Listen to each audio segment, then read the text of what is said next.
अखिलेश यादव इस वक्त संबोधित कर रहे हैं, आइए सुनते हैं।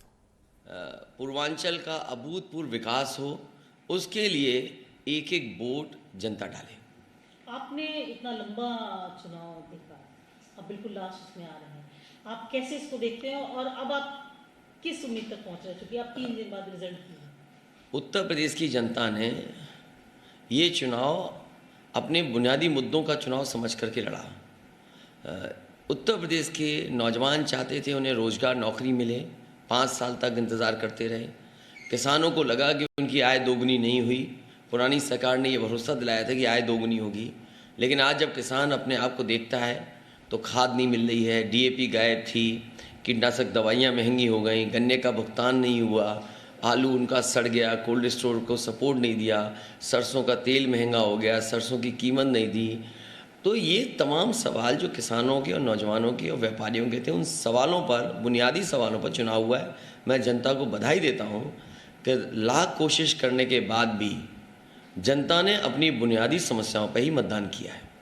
सर, एक चुनाव में 7 मार्च आज हो गया, जो प्रचार का दौर चला है, जो लोग कह रहे थे कि इससे पहले कि अक्टूबर तक की समाजवादी एग्जिस्टेंट मिली, लेकिन आप जैसी नवंबर में आए, जो रैलियों का दौर शुरू हुआ, रथ यात्रा हुई, तो वो चुनाव एक बाइपोलर की तरफ बढ़ गया। किस तरह से देखते हैं, कितनी रैली और कितना है और ये कितना महत्वपूर्ण रहेगा इस पूरे चुनाव में? मैं सबसे पहले जनता का धन्यवाद दूंगा जो जन समर्थन हर कार्यक्रम में मिला, और इसकी तैयारी कोई एक दिन में नहीं हुई है। मुझे याद है कि समाजवादी पार्टी ने लगातार प्रशिक्षण शिविर चलाए थे।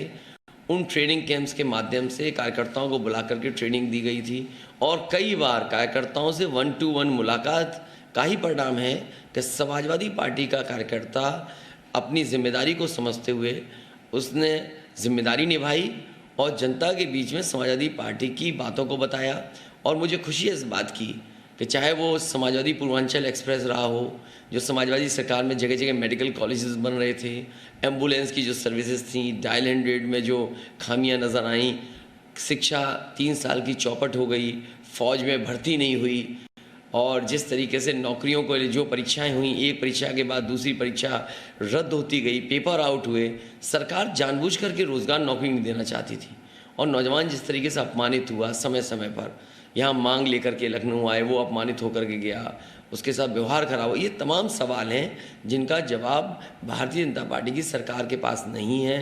उन्होंने जो जनता की मदद करनी चाहिए थी कोरोना में और लॉकडाउन में, वो भी जनता ने देखा कि किस तरह मजदूर भाई पैदल पैदल चले गए और उनकी कोई मदद नहीं हुई।